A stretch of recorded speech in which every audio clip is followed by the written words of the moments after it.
Alex, very warm welcome to you. It's a great honor to actually have you on. Serial entrepreneur and doing incredibly well with Deal, but I'm obviously getting ahead of myself. Let's just start with the question that we asked. I said, how do you build a $1.25 billion business? I asked that last month. It's probably inaccurate now. It's probably already worth 1.5 billion. But when I was looking at the Deal story at a high level and researching for this, I thought this should be a fascinating discussion, because if I consider what you've done over the last 2 years and the amount of learnings that others can take from it, whether they're startups, whether they're venture capitalists, whether they're actually working in the corporate environment, and they want to actually go and mimic some of the procedures that you've done, it would be just a phenomenal call. So Alex Bouaziz, a very, very warm welcome to you.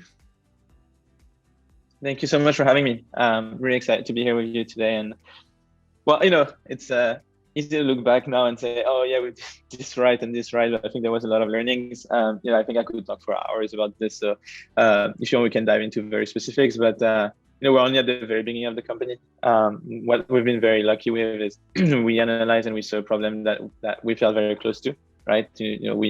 Me and Shro and the whole team were all a bunch of international people. I'm from France originally, she's from China originally. We grew up in totally different cultures and educations. And we realized really early on that talent is everywhere. And, the best person in the world to work for us and with us might be in Joburg, or they might be in Paris, or they might be in London.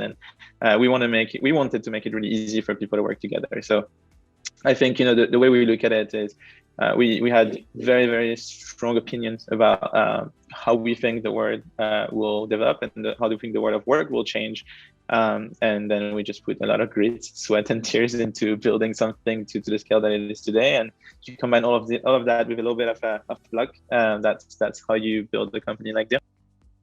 Let's start with exactly what Let's Deal is. And I think it's important for context, because then that will lead into your background and the approach that you guys have taken. What does Deal actually do?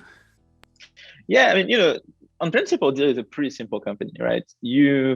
What we do is we help companies hire and work with anyone, anywhere. So traditionally, as a business, let's say you're a company in South Africa and you really want to work with that person in the United States or in Colombia, for example. Most companies today, the only way for them to hire people around the world has always been, we'll set up a company locally and hire those people and set up payroll and HR and accounting and everything. And having opened quite a few companies myself, I know how painful it can be, specifically in larger organization, how long it can be and the experience that you're giving and the overhead that you bring yourself into. So what we do at Deal is we enable you to work with someone in another country in a couple of clicks, and we take care of everything, all the back office, all end to end, from localized contract to invoices to payroll. We do everything. So you want to hire someone in Colombia as an independent contractor, we make that really easy. You want to hire someone in the United States as a full-time employee and give them access to benefits or 401k, we make that easy as well. So we're a single platform for any hire that's non-local.